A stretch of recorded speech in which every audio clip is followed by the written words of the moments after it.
você aí de casa, olá você aí do Mercedes-Benz, agora se vai ser o grande ou o pequenininho, assim, de carro que você dirige, aí é com você. Seja bem-vindo ao mais um episódio do No Cinecast, o seu podcast do Estácio Maracanã. A gente está aqui com um convidado muitíssimo especial, ele que é roteirista, diretor, amante das belas artes, ele é maravilhoso, ele é chiquérrimo. Xuxê, galera! Viva o audiovisual brasileiro! Chu, muito obrigada por estar aqui com a gente. É um prazerzão receber você aqui. E eu vou começar do início. Quer dizer que, assim, antes de você ser esse ícone do nosso cinema, gente, ele é um herói do nosso cinema brasileiro. Ele está envolvido em cada coisa, assim. Vocês não têm nem noção, galera. Fique aí. Você quase foi médico. Me conta como é que foi essa história. Nossa, você guardou isso. O que acontece? Meu pai, ele era extremamente conservador, gostaria muito que os filhos fossem seguir carreiras conservadoras, clássicas, né? Tipo medicina, engenharia, não sei o quê. E a medicina sobrou para mim. Meu pai falou, eu quero que você seja médico. E eu não tinha ideia que eu queria fazer cinema na época, né? Porque já tem tempo isso. Eu sempre fui muito apaixonado por cinema, sempre fui cinéfilo, mas não tinha ideia de participar em produções, de trabalhar com cinema, porque na época, era no final dos anos 90, né? Não, desculpa, final dos anos 80, início dos anos 90, só tinha cinema na UF, né? Não tinha Estácio ainda na época, senão teria feito, mas não tinha. Então era muito concorrida. Eu fiquei sabendo da faculdade de cinema através de um amigo meu, eu nem sabia que existia, e quando ele falou que existia, me acendeu uma chama assim, meu Deus, será que eu faço cinema em vez de medicina? Quando eu fui falar pro meu pai ficou doido, né? Naquela época então, né? Sim. O que é fazer cinema? Meu pai falou, não, você não vai fazer. Aí eu tive que estudar medicina, cheguei a passar, estudei um pouco, mas falei, gente, não vai rolar, porque eu vou matar 10 aqui na mesa de cirurgia, não tem como, porque não bateu. Eu falei, eu vou fazer cinema, fui contra o desejo do meu pai ficou bravo comigo, mas foi isso, gente. Perdemos um médico, mas ganhamos ali um ganhamos um herói silencioso. Gente, ele participou do filme da Xuxa. Viu? Olha, de cada coisa assim que você fica, mano, você é meu herói, eu nem sabia que você teve aí. E aí, como é que foi a primeira vez que você entrou num set? Pronto, vou fazer cinema. Vou te dizer. E eu tinha um restaurante com meu pai, era um restaurante chinês em Botafogo, bairro de Zona Sul, Rio de Janeiro. Iam muitas pessoas conhecidas no restaurante. E eu trabalhava de garçom, às vezes cozinhava, não sei o quê. Um dia tinha uma mesa lá e o rapaz me chamou. Gostei de você quer fazer uma figuração? Eu falei assim, figuração? O que é figuração? Eu nem sabia o que era figuração. Não, aquele pessoal fica andando no fundo de quadro, não sei o quê, mas na verdade eu queria te dar uma figuração especial, que você fosse um embaixador chinês, fazer par com a Regina Casé. Eu falei, o quê? Regina Casé? Eu falei assim, mas eu sirvo? Eu falei, serve. Essa pessoa que me chamou, a Luísa Abranches, que é cineasta, roteirista. Chique. Na época ele era assistente de direção. Eu falei, eu quero. No dia seguinte ele marcou o horário, não sei, claro que eu não falei nada do meu pai. No dia seguinte, fui lá combinado. Quando eu entrei no Teatro Municipal, que era a cena de um baile com embaixadores de vários países. Quando eu entrei e vi um monte de figurante, vi um monte de gente correndo de um lado para o outro, parecia um filme de Fellini, sabe? Gente correndo para lá, e você não sabia que as pessoas faziam, né? Porque eu não entendia das funções. Mas era gritaria, correria. Quando eu bati aquele olho, eu falei assim, é isso que eu quero pra minha vida. Foi na hora, aquela doideira eu queria pra minha vida. E nessa época você ainda fazia medicina ou você já tinha dito, não sou eu? Tava fazendo vestibular pra medicina. E o que acontece? Eu gostei tanto de fazer figuração, que eu fiquei 2 anos fazendo figuração. Novela na Globo, filme, comercial, fiquei 2 anos fazendo figuração. E isso me fez, obviamente, me apaixonar ainda mais pelo audiovisual. Comecei a entender, antes mesmo da faculdade, comecei a entender as funções numa equipe, né? Porque eu ficava observando o que cada um fazia. E aí, quando eu entrei na faculdade, já estava mais esclarecido sobre o que eu queria fazer. Eu já tinha certeza do que eu queria, né? Porque muita gente entra na faculdade meio sem saber a função. Será que eu quero ser fotógrafo, quero ser diretor? As pessoas ficam um pouco perdidas, né? Sim, é verdade. Eu já tive essa certeza porque eu tive essa vivência. Eu falei, eu quero dirigir. Claro que primeiro você tem direção, né? Porque é todo um caminho, né? Você tem direção, a direção sabe lá Deus quando.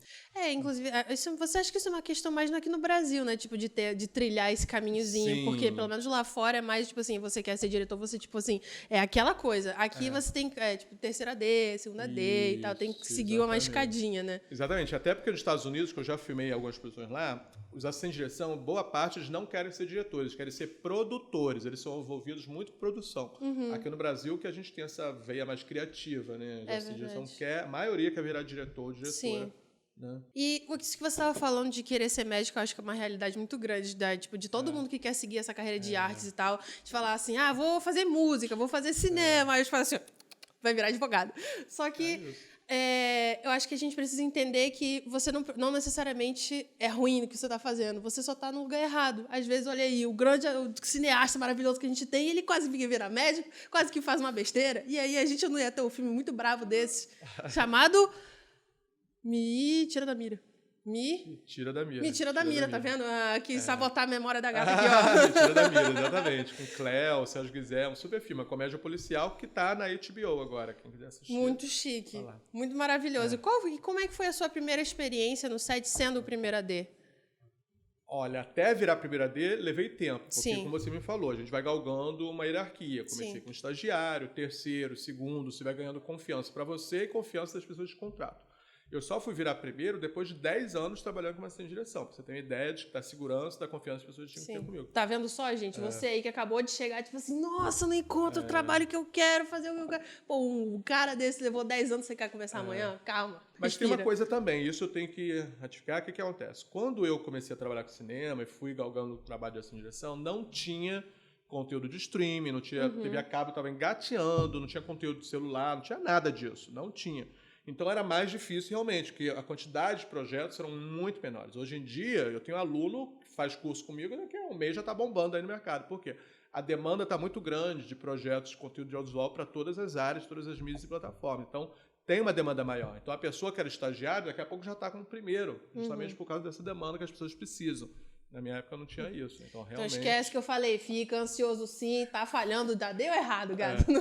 Mas fica ansioso, sabendo o que tá fazendo, sendo responsável e profissional. Senão queima o filme em 2 segundos, nunca mais chama você pra trabalhar. Isso a gente tem que entender. Eu acho que a verdade é que cada um trilha o seu caminho e, tipo, você não pode ficar ansioso, você pode começar daqui a 1 mês, daqui a 10 anos. Todo mundo tem o seu tempo, cara. Se não deu certo ainda, em algum momento vai dar. Você fala uma coisa que é verdade, eu falo isso pra todo mundo. Cada um tem o seu tempo de amadurecimento. Não adianta você querer seguir o exemplo de fulano de tal, porque você não sabe a história daquela pessoa, né? Então, cada um tem o seu tempo, exatamente isso. E como é que é o tempo do cinema brasileiro? Como é que funciona isso? O tempo do cinema em que sentido? De produção? No sentido de produção mesmo, da gente conseguir produzir, da gente conseguir galgar esse espaço. Olha, são 2 coisas diferentes. Uma coisa é a produção. Assim, graças a Deus saímos de um governo agora que minou com a cultura, foi uma loucura. Conheci gente que foi fazer pão para poder sobreviver, gente que já tinha anos de mercado, e graças a Deus estamos de volta aqui com o Ministério da Cultura, estão voltando as produções de audiovisual, os editais estão aí para todo mundo botar projeto. Então, assim, em relação à quantidade de projetos, ou para tela grande, ou para streamer, sei lá o quê, graças a Deus está começando a voltar uma quantidade que absorva a mão de obra. Então, ano que vem, certamente vai ter muita produção para todo mundo, assim que saírem os resultados dos editais. Outra coisa que é uma coisa muito complexa, que é a demanda de público para assistir filme brasileiro nas salas de cinema, que caiu muito por conta da pandemia. As pessoas deixaram de ir para o cinema, e quando vão para o cinema hoje em dia, vai para ver um filme evento, vai ver filme da Marvel, não sei o quê, porque querem justificar sair de casa para pagar e ver um filme que não assistiria em casa numa tela pequena. Então tem muita gente que fala assim, Chu, quando é que seu filme estreia? Eu falei, dia tal. E quando é que entra no streaming? Que eu não vou pro cinema, não. Vou esperar para entrar no streaming. Então, hoje em dia tem muito isso. Vai esperar para entrar no streaming. E é muito triste. Sim. Eu sou uma pessoa que sempre valorizou muito esse ritual de ir numa sala de cinema, porque é um evento, você rir, chorar, se emocionar com o público. Eu acho que isso é muito importante. Então, assim, a demanda do público para o cinema brasileiro, infelizmente, caiu muito. Até por causa também do governo, que liquidou com o conteúdo. Então, assim, os filmes que foram exibidos esse ano, 2023, infelizmente, a maioria não aconteceu, porque o público não foi. Então, gente, vocês querem fazer audiovisual, que são o público aqui desse podcast, se vocês fazem cinema e audiovisual não forem consumir conteúdo brasileiro, vai ser difícil, né? Então a gente tem que assistir, isso é muito importante. Com certeza. Falando em assistir, você é conhecido na indústria, no meio daquele caos todo, daquela coisa de direção e não sei o quê, você ainda assim se mantém assistindo filme ali nas pausas que você tem, mantendo o seu blog antigo. Como é o nome do blog? Diário de um Cinéfilo. Diário de um Cinéfilo, que tem mais de 1 milhão de acessos, quase né? 2 milhões ali. Tá vendo só? Então você se mantém também assistindo, mantendo referências. Como é que você equilibra tudo isso? Todo mundo... Teve uma aluna que me falou assim, Chu, quando eu cresci... Aquela brincadeira, quando eu cresci, quero ser igual a você, quero assistir a mesma quantidade de filmes que você assiste. Por exemplo, em 2023, até o dia de hoje, já assisti 410 filmes. Aí a pessoa fala assim, Chu, eu quero ser igual a você. Eu falei, posso falar uma coisa? Você não pode ser igual a mim. Porque quando eu assisto 2, 3 filmes por dia, é porque eu preciso, é a minha necessidade. Eu sou assim. Tem até a tatuagem aqui no cinema. Você não tem isso. Se você tivesse isso, você já teria feito. Você não pode se obrigar a assistir uma quantidade X, que isso vai acabar virando um sacrifício para você. Você não vai ter prazer. Então, não se obrigue. Você vai assistir se você quiser, se você sentir necessidade, se você desejar. Não se obrigue, porque não vai rolar. E aí acaba falando mal do filme, não gostei, é isso, aquilo, aí pior ainda, né? Sim. Quando você tá lá nesse momento de direção, como é que é pra você dirigir e tendo essas referências? Você, geralmente, quando você tá no set, você procura assistir coisas relacionadas ao que você tá dirigindo, coisas diferentes? O que acontece? Não tem como um diretor cinéfilo, isso no mundo inteiro. Você vê qualquer diretor cinéfilo lá, bota uma referência de um filme. Então não tem como eu, cinéfilo, com milhões de bagagens na cabeça, quando eu leio um roteiro que me contratam, eu falo assim, que legal, isso aqui lembra um pouco a dinâmica do filme tal, então eu uso como referência. Não é que eu vá copiar, é um easter egg, é uma brincadeira. Quem pegar, pegou. Me tira da mira, o desapega que eu fiz, tem vários easter eggs. As pessoas ficam, poxa, vi não sei o quê, vi não sei o quê. E é divertido isso, né? Sim, com é certeza. É brincadeira cinéfila, né? Com certeza. É do cinéfilo para cinéfilo. Tipo assim, cinéfilo para cinéfilo. Entendi. É uma brincadeirinha de pano de fundo. Quem não pescar, tá tudo certo, vai vir da mesma forma. Quem pescar vai ser uma brincadeira a mais. Entendeu? E como é que entra a sua jornada como escritor, de roteirista, nessa coisa toda? O que acontece? Eu, claro, vendo muito projeto, muito filme, muita série, a gente acaba se inspirando. Eu também leio muito, às vezes, página policial. Adoro essas notinhas de página policial, né? Uma linha que diz assim, não sei quem, não sei o quê. Aquilo é um puta filme, né? Sim. Então, qualquer coisa vezes, pode ser um filme, qualquer coisa. A sua história, a história de qualquer um pode virar um super filme. A gente viu o Black Mirror agora, o primeiro episódio. Sim. Aquela Joe and Zolfo. Sim. Isso, qualquer história dá um filme, verdade. dá um projeto legal. Então, assim, e me inspiro muito. O Desapega, por exemplo, o argumento é meu, porque é baseado na minha pessoa, porque tem muito da minha vivência, né? Pra quem viu o filme, é um filme que fala sobre uma compulsiva por compras. Eu sou compulsivo. Eu, inclusive, me identifiquei bastante. Eu saio comprando. Infelizmente, a verdade é essa. Saio, eu tento segurar, tem cartão, não sei o que. O inferno é o nosso cartão de crédito. Se pudesse, a gente...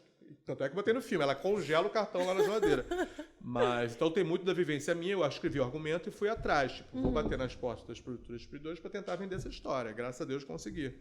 Então, quando eu tenho uma ideia que eu acho que vai render um bom filme, eu escrevo e faço um pitch, como qualquer um faz. A gente faz um pitch, apresenta, vai levar não, vai levar um sim, não, sim, não, não, não. A vida é assim. Né? Como perceber que aquela história é boa, o roteiro tá bom? Eu vejo por mim mesmo, entendeu? Como eu sou um grande consumidor de filmes, eu penso para mim mesmo, pô, essa história aqui vai atrair o público, porque eu assistiria. Claro que eu assisto de tudo, né? De filme A a Z, mas eu penso assim, nível... Quando eu digo artístico, não é dizendo que é melhor que o comercial, não é isso. Quando eu digo nível artístico, é filmes autorais, Sim. filmes de nicho. Então, assim, eu às vezes paro e penso, eu acho que esse filme aqui tá muito nichado, tá muito...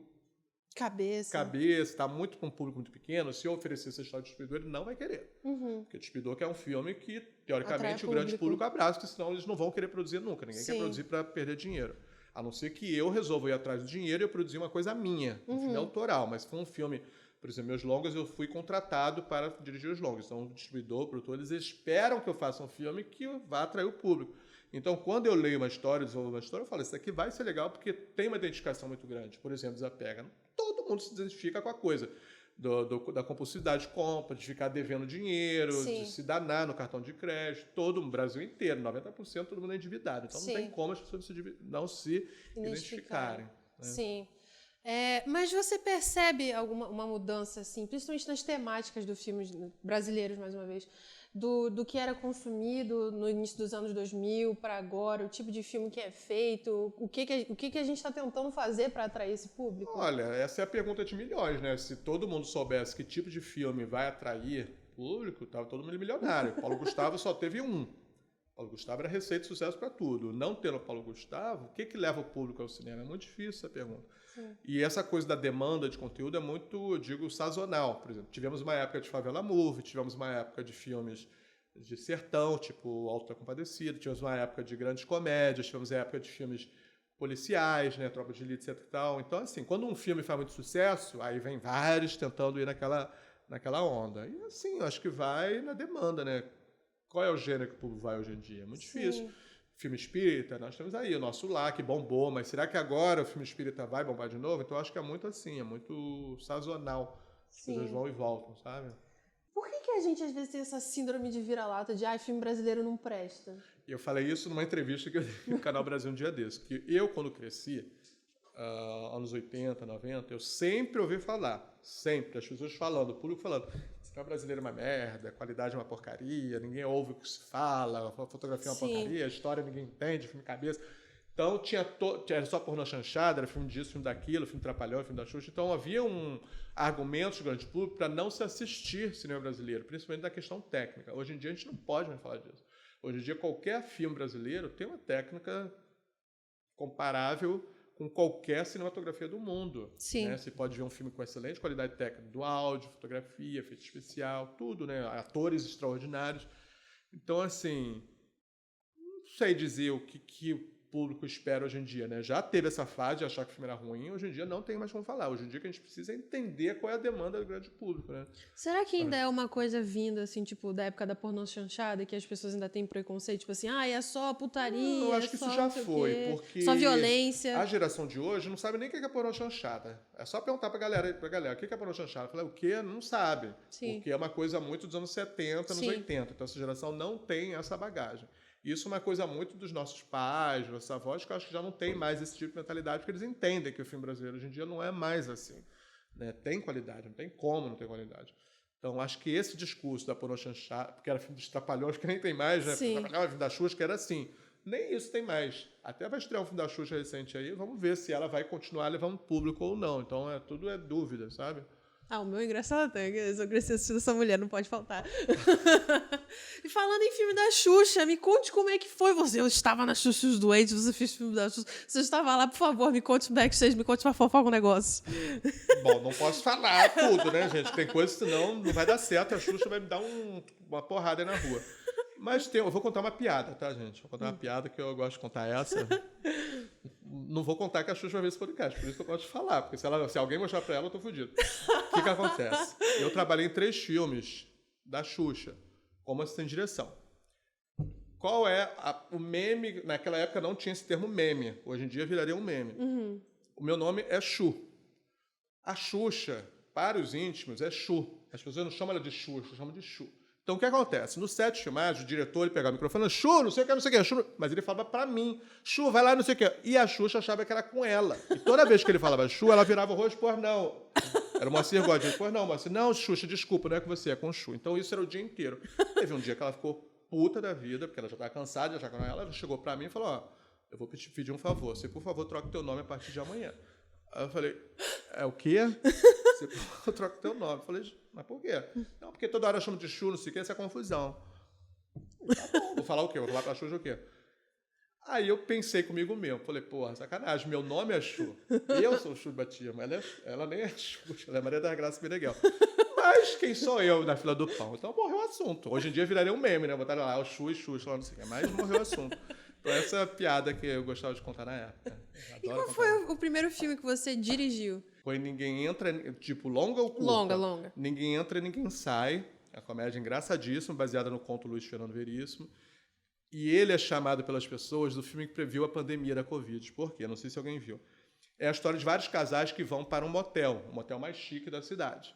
Casais, obviamente, com seus amantes. Ninguém está indo com a esposa e com o marido, vai todo mundo traindo. Chega lá, rola um surto de vírus. Então, eles não podem sair do motel. Uhum. Então, a polícia, todo mundo vem e cerca o motel, ninguém pode sair. Eles são obrigados a ficar numa quarentena, tem que ficar 40 dias lá dentro. Aí é um desespero para todo mundo, porque como é que eles vão explicar para casa que estão aonde? Então, uma inventa que foi fazer a unha no salão, deu gangrena, está no hospital, cada um inventa uma maluquice. Então, é um filme muito divertido. Para mim, foi um desafio muito grande, sendo o primeiro filme, porque eram 40 atores todo dia que eu tinha que dirigir. Eram 40 atores dentro do motel. Sim. Era muita gente, então era uma confusão. Motel de verdade ou estúdio? Não, foi em locação. Ah. Inicialmente, a gente ia filmar no motel de verdade. A gente foi visitar os motéis. Aí eu falei pra produtora, cara, não vai rolar filmar em motel por 2 motivos. Nenhum motel vai deixar a gente filmar e impedir a circulação de cliente. Imagina a gente ficar aqui e o cliente passando, como é que é a cara dele. E 2, os motéis são muito apertados para filmar, né? São quartos pequenos, não sei o quê, então não tem como posicionar a câmera, não sei o quê. Eu falei, vamos procurar uma locação desativada e vamos montar o motel lá. E foi o que aconteceu. E ficou excelente. A direção de arte da Maria Leite está excelente. fotografia da Dante Bellucci. Então o filme ficou muito divertido, com super elenco. Para mim foi muito prazeroso, porque eu trabalhei com várias gerações de profissionais, desde Antônio Pedro, finado Antônio Pedro, né, a geração dele, até Sérgio Malandro. Tive uma geração de pessoal da Porta dos Fundos, que era o Rafael Infante. Tive geração de gente de televisão. Então tive uma mistura sadia de vários tipos de humor. Então, para mim, foi um desafio muito grande, sabe? Foi muito legal. Ah, que bacana. E qual é a diferença que você vê para você como diretor do primeiro filme que você fez para o último que você fez agora? Obviamente, mais segurança, principalmente em dirigir ator, né? Porque o ator intimida a gente. Às vezes, dependendo do ator, a gente fica assim, ai meu Deus, o ator vai me dar um esporro. Por exemplo, se o Desapega, eu dirigi a Glória Pires. Então, assim, quando falaram, o distribuidor falou assim, vou convidar a Glória Pires a fazer, eu falei, hã? Porque quando eu escrevi, eu nunca tinha imaginado a Glória Pires. Eu falei, não, a Glória não vai topar para esse filme. Nossa, ela adorou a história, amou, então a gente não pode nunca pensar pelo outro. Eu não posso falar, fulano não vai querer. Então a gente tem que ir atrás. Sim.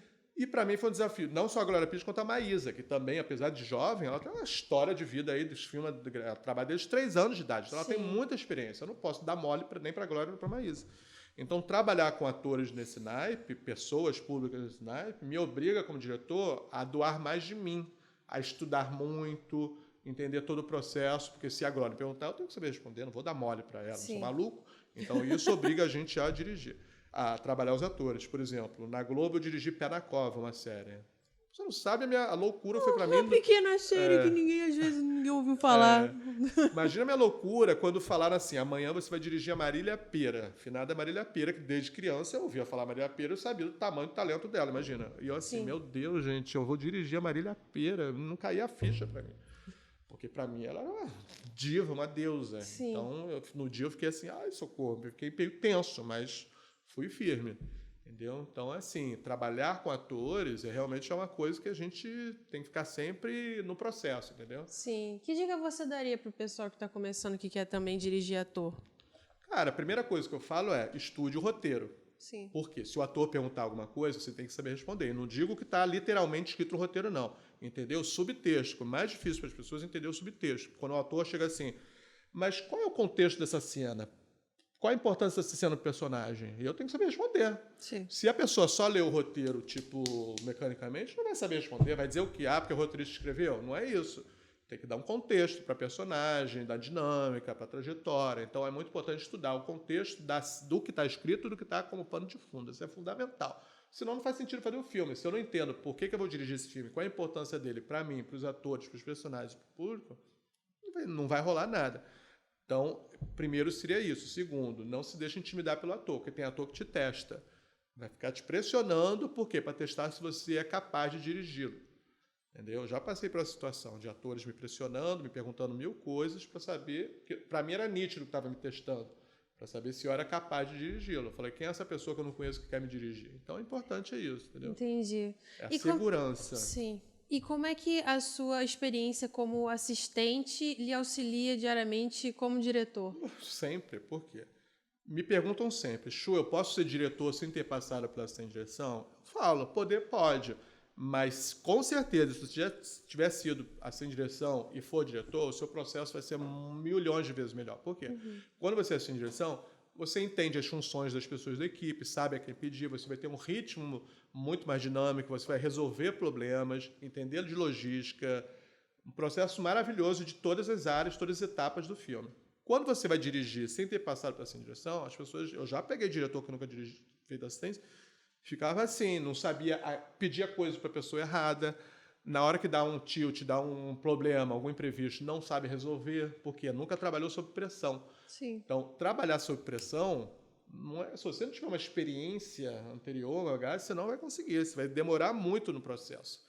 Né? Então, e a dinâmica com o ator, com tudo, entendeu? Então, certamente vai ser uma outra mentalidade. Principalmente, quando a gente trabalha no filme, a gente tem a questão do horário de trabalho, X horas.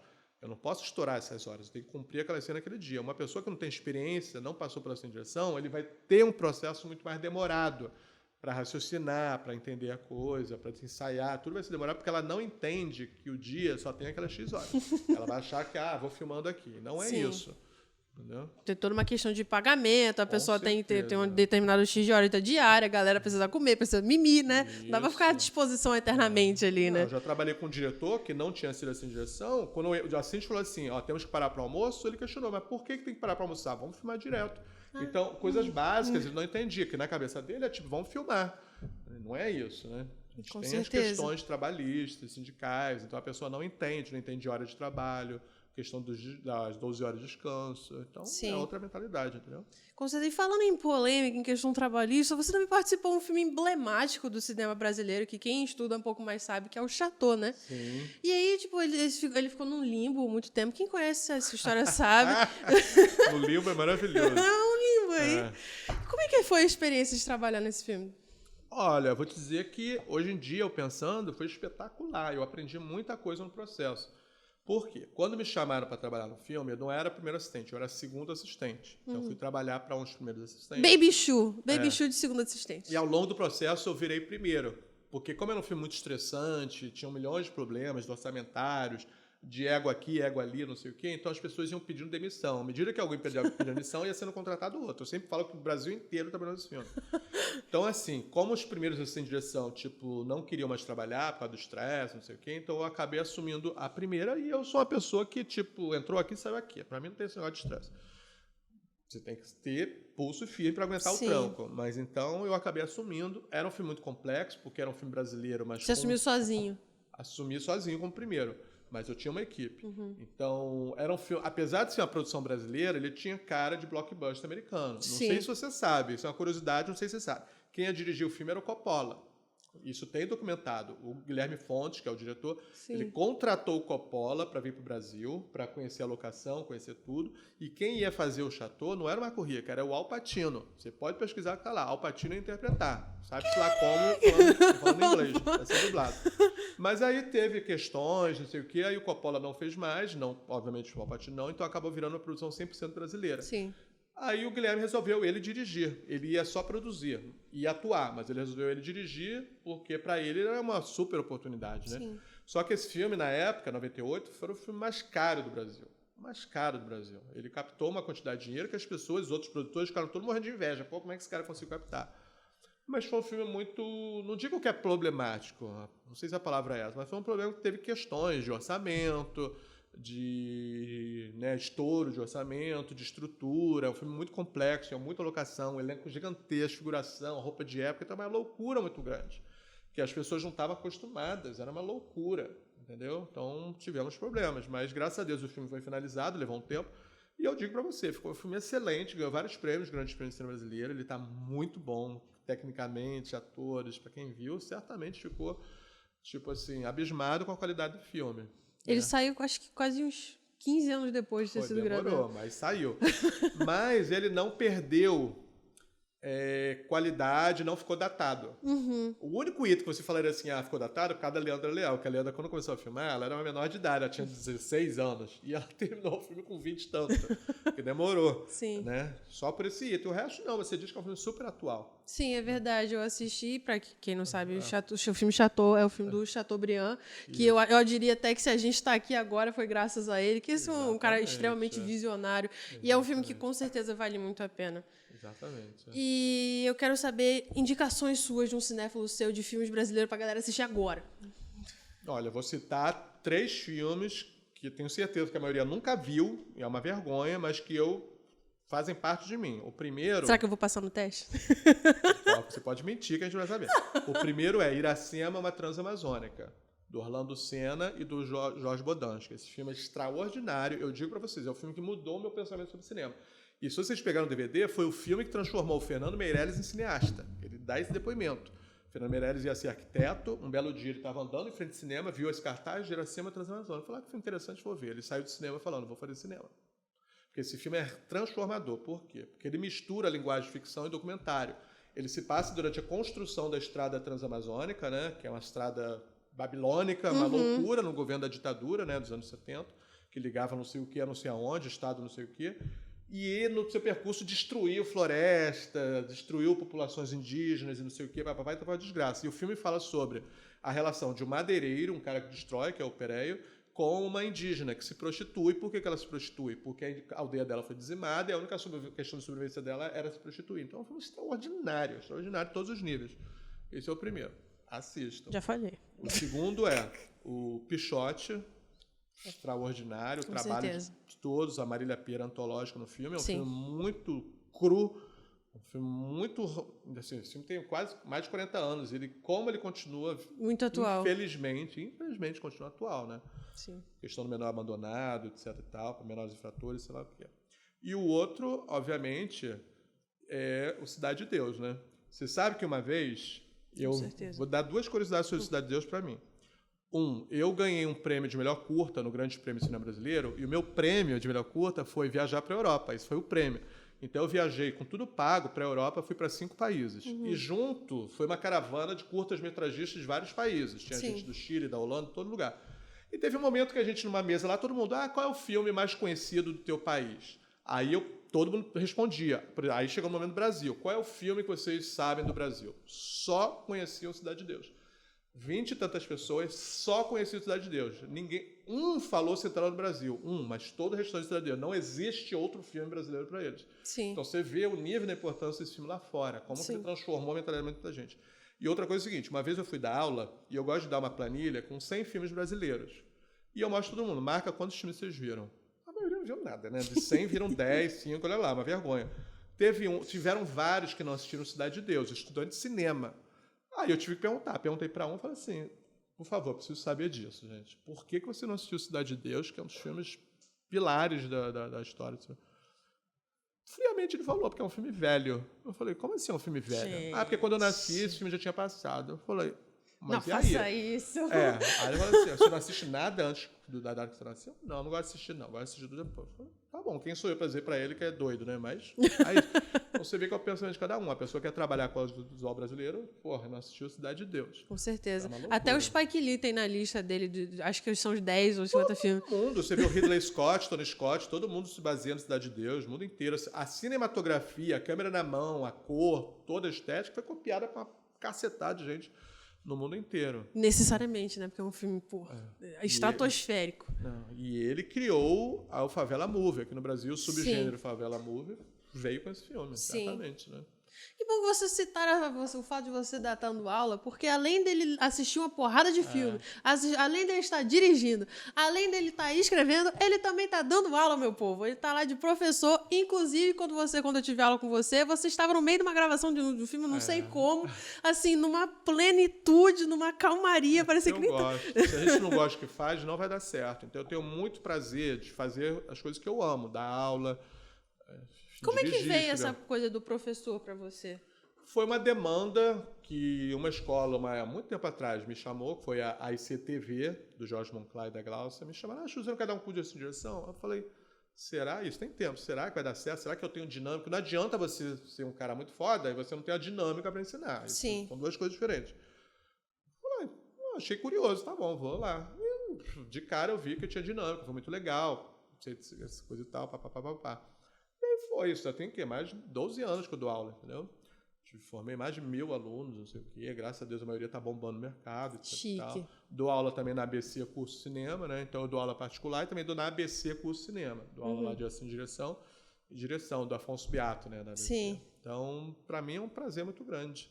Entendeu? Outra pessoa muito humilde, que ele trabalhou só com o Almodóvar só. Ele é, assim, uma pessoa... Assim, só com o Almodóvar, né? E além do Almodóvar, que a gente não sabe, ele também fotografou pro Glauber Rocha, Dragão da Maldade, fotografia dele, entendeu? Ninguém nunca ouviu falar. Então ele trabalhou com muita gente legal. Então eu dar aula no curso administrado, coordenado pelo Afonso, para mim é uma honra muito grande, que é uma troca, né? Sim, imagino. Ele adora contar história, a gente gosta de contar história, né? Então conta histórias para nós. A gente gosta de histórias, a gente gosta de bastidores. Conta histórias. Isso aqui é fofoca. Adoro.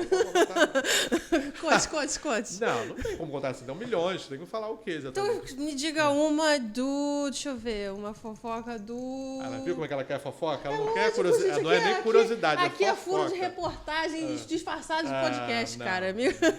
Me conte uma fofoca do filme do Mentira da Mira. Olha, não sei se tem fofoca pra contar, né? Porque foi um filme que, quando a gente filmou, foi muito difícil, muito complexo, porque foi foi um dos primeiros filmes da retomada da pandemia com audiovisual. A gente filmou ainda em 2020, não tinha nem vacina ainda. E o audiovisual lentamente estava voltando. A gente não sabia nem como filmar. A gente teve que reaprender tudo que a gente sabia, a gente teve que reaprender para todos os níveis.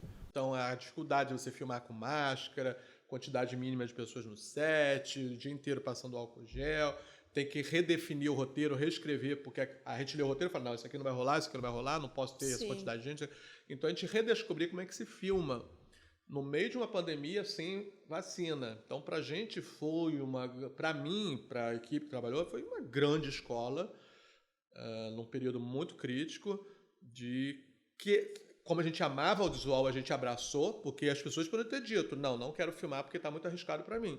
Imagina, Maria Gladys, com 90 anos, ela topou fazer o filme. E era um grupo de mega risco, 90 anos. Estênio Garcia, né, que hoje em dia tadinho virou meme. Estênio Garcia, ele fez o filme com 90 e tantos anos. Então, essas pessoas, elas amam tanto o audiovisual que elas falaram, vou fazer. Não viram a questão do risco. Claro que a gente ficou abraçando todo mundo lá no sentido de segurança, mas foram com tudo, porque o audiovisual fala mais alto pra gente. A gente realmente quer fazer. Então, essa questão de retomar, porque a gente ficou quase um ano parado, então, assim, não, a gente tem que filmar, senão a gente vai enlouquecer. Com certeza. Então, nesse sentido, seria essa fofoca entre aspas, que é isso, reaprender a filmar, entendeu? Sim. E então me conte uma curiosidade do seu último filme que vai estrear agora, dia 6 de julho. Um Dia 5 Estrelas, um filme que eu tenho um grande prazer, uma grande honra ter feito, porque para mim foi um grande desafio, porque toda a história acontece num dia. O personagem principal é o Estevão Nabote, que é um desempregado. A Nani People é a mãe dele, né? Isso foi divertidíssimo. Ele é casado com a personagem da Aline Campos e tem uma filha. Ele está desempregado, a família passa sufoco e ele resolve trabalhar como motorista de Uber, usando o Opala, que é herdado pelo pai dele, o Opala nos 70. Então esse filme conta várias histórias dele com os passageiros que ele pega. Cada passageiro que ele pega é uma confusão desgraçada. Então tem um super elenco, tem a Dani Vinitz, tem o Vitor Fernando, que é um cara super conhecido nas redes sociais, tem uma galera muito... Tem o Ed Gama. Então, para mim foi um desafio, porque cada história que ele se envolve é um gênero. Tem um que vira policial, tem outro que vira musical, tem outro que vira um filme de traição. Então, cada um tem um subgênero. E o desafio maior é porque esse filme, como se passa no dia, a trajetória da fotografia tem que ser coerente. Então, começa claro, vai escurecendo até chegar de noite. Só que como é que a gente faz isso num filme que tem que ser filmado em 4 semanas? Eu posso pegar um dia que está chovendo. E aconteceu, porque não podia chover. Imagina, do nada chover. Aí a gente teve que criar isso no contexto do roteiro. Aí eu, como diretor, solucionei. Vamos fazer essa cena dentro de um estacionamento que a gente não veja que está chovendo lá fora. Então o diretor tem que ser muito criativo, porque a gente não pode parar uma filmagem, né? Como resolver? Solucionar problemas. Solucionar problemas. Fofoca não teve muito não, porque foi tão divertido fazer esse filme, todos os níveis, assim, e a gente filmou em Porto Alegre como se fosse São Paulo, né? Por questões de logística, a gente filmou em Porto Alegre. Então, eu tinha um desafio de fazer Porto Alegre virar São Paulo, sem marcar com a Porto Alegre, e com um elenco divertidíssimo, o Estevão Nabote, que ele é fã aqui, é uma pessoa que é astral o dia inteiro, é muito prazeroso a gente trabalhar com uma pessoa que também ama o que faz, porque é só alegria. Você sabe? Então, foi incrível. Né? Mas fofoca não tem, não. Não é sempre que tem fofoca, não. Tá? Às vezes tem, não tem. E, assim, a gente sabe que tem muita gente que vai procurar pelo seu nome e a gente quer introduzir mais pessoas ao mercado do audiovisual. Então, eu queria que você desse pequenas e breves explicações dos trabalhos que a gente tem dentro de um set. Por exemplo, qual é a função do primeiro AD? Sim. Primeiro AD, obviamente, ele é criar toda a logística e dinâmica de um set de filmagem, de uma produção acontecer, desde a preparação do filme e filmagem. Então, toda a logística, toda a preparação, toda a dinâmica é ele que toca, né, junto com a produção do filme, que ele trabalha entre o diretor e o produtor. Então, ele tem que criar essa dinâmica para o filme acontecer, em todos os níveis. Tá? E no dia da filmagem ele literalmente toca o set. Vamos embora, galera, vamos embora, 5 minutos, traz o elenco, traz a figuração, vamos marcar não sei o quê, vamos lá, diretor pode rodar. Então essa dinâmica é muito grande. Eu, quando dou aula, eu falo logo com os alunos, olha, eu não vou falar nomes, mas eu sei que tem gente aqui que não vai funcionar para essa direção. Se vocês não se transformarem, não vai dar certo, porque essa direção tem que ser essa pessoa, primeiro, muito comunicativa. Não existe essa direção tímido e que fica calado e introvertido. Isso não existe, porque a assistente de direção tem que ser assim. Vambora, tem que ficar assim. Porque ele é um porta-voz do diretor com a equipe. Tem que ser muito expansivo. Segundo, tem que ter completo comando de tudo, da equipe, de tudo. Se ele falar assim, galera, vamos rodar silêncio, todo mundo tem que fazer silêncio. Então ele tem que ter respeito da equipe, tem que comandar sem ser grosseiro, isso é grande questão. Como você comanda uma equipe, tem essa dinâmica, como é que você consegue organizar tudo com voz de comando, Sim. sem ser na base do bullying, do assédio moral. Então Sim. essa é a grande dinâmica. Antigamente, quando eu comecei a trabalhar, era um tal de xingar aqui e ali, você é burro, você é idiota, não sei o quê. Só que isso mudou, esse pensamento sobre comportamento de set, assédio moral, não sei o quê, isso mudou muito. Hoje em dia não dá mais, porque isso daí é passível de pessoa ser mandada embora. Sim. Tem as ouvidorias. Então, essa é a grande função do assistente, que ele coordena todas as equipes para o filme acontecer. Qual a função do produtor?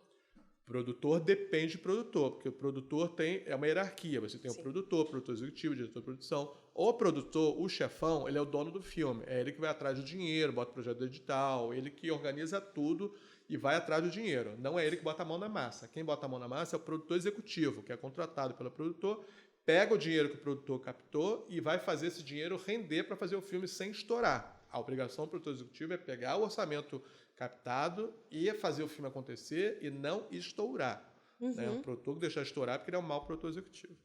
E aí tem as outras hierarquias de produção. Cada departamento tem uma hierarquia, né? Com certeza. E o que faz um diretor, Chu? Conta pra mim.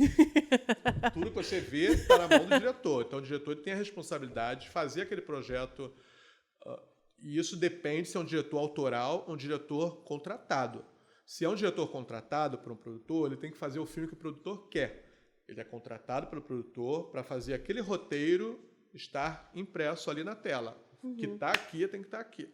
Por isso que eu estou te contratando, porque você tem capacidade de fazer esse filme acontecer e virar o que eu quero, produtor. Tanto é que muitas vezes tem briga de produtor e diretor, porque o produtor não gostou de uma cena, quer que corte, ou quer que diminua o corte do filme, ou quer mexer aqui e ali, às vezes tem essa briga com o diretor.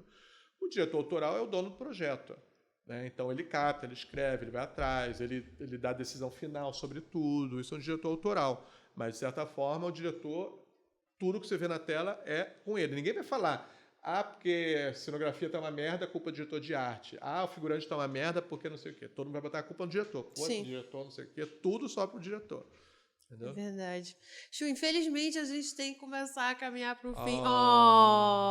Galera! Mas eu queria ouvir de você uma última coisa. O que você diria depois de uma jornada incrível, que está só começando, com certeza ainda tem muitos anos pela frente? O que você diria para aquele Chu que estava lá desmotivado, fazendo vestibular de medicina? Tipo, putz, não era isso que eu queria estar fazendo, galera. O que você diz para aquele Chu e para todo mundo que possa estar se encontrando num lugar desse, de não é isso que eu quero fazer, não é isso que eu sonho, mas infelizmente é o que eu tenho que fazer agora, né? O que você vai falar para essa galera? Para mim, Chu ou para a galera? Para você, Chu. Para mim, Chu, eu ia dizer para mim. Excelente escolha, você fez a escolha certa. Eu diria isso para mim, tá? Porque eu galguei para as coisas acontecerem e estar aqui hoje em dia. Senão não estaria nem dando entrevista para você. Quem é esse cara dando entrevista? Só estou aqui porque, de certa forma, vocês viram que valia a pena fazer entrevista. Isso para mim. Para o grande público, qualquer pergunta que você quer? Para as pessoas que estão se encontrando num lugar de que está fazendo uma coisa que não gosta, está fazendo uma dessas profissões, sei lá, direito, medicina, sabe? Que não quer fazer, quer ser músico, quer vender sua arte na praia e está se vendo rendido aí a sua profissão normal. Olha, é difícil responder, porque eu adoraria dizer para todo mundo, siga teu sonho, siga o seu desejo, porque quando você ficar... Daqui a 40 anos você vai pensar e falar, por que eu não fiz isso? Eu adoraria dizer isso para as pessoas. Siga o ritmo do seu coração, o que o seu coração manda. Mas a gente não sabe a história de cada um. Às vezes a pessoa não tem condições financeiras, o pai não banca, a pessoa não se sustenta. Então como é que você diz para alguém que está trabalhando, sei lá, de caixa de supermercado, tipo, abandona isso e vai ser músico? É difícil, né? Então como é que ele vai se sustentar como músico? Então é muito difícil, a gente não sabe a história de cada um, mas eu desejaria muito que as pessoas tenham esse desejo muito grande de seguir uma carreira, seja ela artística ou outra, e por algum motivo não possa, ou porque os pais não querem, questão cultural, religiosa, o que quer que seja, não desista nunca, entendeu? Porque quando a gente desiste de algo que a gente gosta, a gente passa o resto da vida muito frustrado, e é muito triste essa sensação de frustração, né? A gente fica vendo as pessoas ali, a gente fica, poxa, eu adoraria estar lá. Então não se frustre, algum momento da tua vida você vai conseguir dar a sua viradinha, seu gatilhozinho. Você tem que buscar oportunidade. Cada oportunidade que vier, a gente tem que pegar. Não adianta a oportunidade vir e você não estar preparado para ela. Aí Com certeza, né, galera? E agora, Chu, agora a gente tá fazendo uma brincadeirinha, um negocinho assim pra ficar jovem, pra ficar popular, que a gente faz uma palavra secreta no final do vídeo pra garantir o view da galera, pra eles comentarem lá. E aí eu sempre pergunto pro convidado pra gente escolher uma palavra secreta pra galera do podcast que tá ouvindo e pra galera do videocast que está nos assistindo. Então vamos falar uma palavra secreta e aí a galera vai comentar pra gente saber que ele ficou até o final assistindo aqui. E, pô, como é que não fica até o final assistindo um negócio desse? Fala aí, uma palavra secreta pra gente falar. Escolhe uma palavra. Meu Deus, gente. Agora, assim, do nada. Assim, do nada. Então, vamos lá. Palavra Ao vivo e a cores. Palavra secreta. Cultura, pronto. Cultura, tá vendo? Então, você que comentar cultura aí no YouTube, a gente vai saber que você assistiu esse vídeo até agora, porque a gente também reservou uma surpresa muito especial para esse vídeo. Ele não vai terminar com eu dando adeus ou até logo para vocês. A gente tem o trailer do lançamento do nosso filme, né, Chu? Como é o nome do filme de novo? Um Dia 5 Estrelas, 6 de julho, nos cinemas. Exatamente. A gente vai passar agora o trailer no final desse vídeo. Chu, muito obrigada pela sua participação. É um prazer enorme ter você aqui. Um grandíssimo representante do nosso cinema brasileiro que, galera, está na banca do Oscar brasileiro para escolher o filme que vai para o Oscar. Meu Deus do céu. Vamos trazer esse Oscar para o Brasil. Por favor, me conta só. Vai lá, no final, momentos finais, me conta isso aí. Como é que você foi parar nessa banca, homem? Não, o que acontece? Assim, como é não, né? Porque um homem especial desse é com certeza, claro, óbvio que ele ia estar envolvido nisso. Não é assim. E, na verdade, foi a segunda vez. Eu já fiz para a comissão em 2018. O que acontece? Eu sou associado da Academia de Cinema Brasileiro. Sim. Que os profissionais se cadastram lá, não sei o quê. E chega um momento do ano que eles fazem votação. Quem quer se candidatar, e aí rola uma votação. Então, sei lá, 50 pessoas, eu quero. Então, rola uma votação da própria classe para as pessoas que estão aptas a participar da comissão. E estou muito feliz que tem uma galera extraordinária no meio dessa comissão desse ano. O próprio Afonso Beato, né? E é óbvio que selecionaram o nosso gênio, nosso grandíssimo Xuxinha, que ele vai trazer esse Oscar pra casa. Vamos trazer, e a gente, vamos, com certeza. E quem sabe não será o filme do nosso gato aqui. Pô, já pensou? A gente trazer o Oscar pra casa no nome dele, pô, segurando a estatueta assim, nossa, que momento. Mas eu não posso participar. Eu tô na comissão, não. Então não pode ter nenhum filme meu. Aí você me quer. Eu quero, não adianta. Cada coisa tem seu tempo, vai dar certo. Não, vai chegar. Chu, muito obrigado pela sua participação. Espero que você tenha gostado aqui do nosso momento. Disso, Maria. A gente vai se despedindo, mas fique agora com o trailer do... Um Dia 5 Estrelas, 6 de julho nos cinemas. Vai lá assistir, galera. Apoie o cinema brasileiro. Isso aí. Cultura, galera, não se esqueça. Um abraço, um beijo e até logo. Tchau, gente. Pedro Paulo não tem do que reclamar. Tem uma família linda que o apoia em tudo. Você precisa arrumar um emprego. Toma vergonha nessa cara, que isso? E o grande amor da sua vida, o mozão. Quem é o tesouro do papai? Parece até foto. Mas nem tudo são flores. A sua casa caiu, literalmente. Olha só. Eu só consigo ver uma saída. Vender o mozão pra arrumar o telhado. Que isso? Por que vocês não me matam logo? Eu tenho uma solução. Vida de motorista, aí vou eu. Tô confiando em você. Vê se não vacila. Não acredito que você e o pai esqueceram o aniversário da avó. Puta! Entre uma corrida e outra, a sua missão é desenrolar esse jantar pra sua mãe. Hoje nós vamos ter um dia 5 estrelas, mozão. Leva minha mãe. Quando for pra pagar, você me chama que eu vou lá e pago. Que isso, amigo? Não. Ai, gente, eu tenho um problema com sangue. Eu vejo sangue, eu desmaio. De verdade, ai, meu... Galera, você não me deixa meu carro, não. Eu tenho que buscar minha mãe no spa.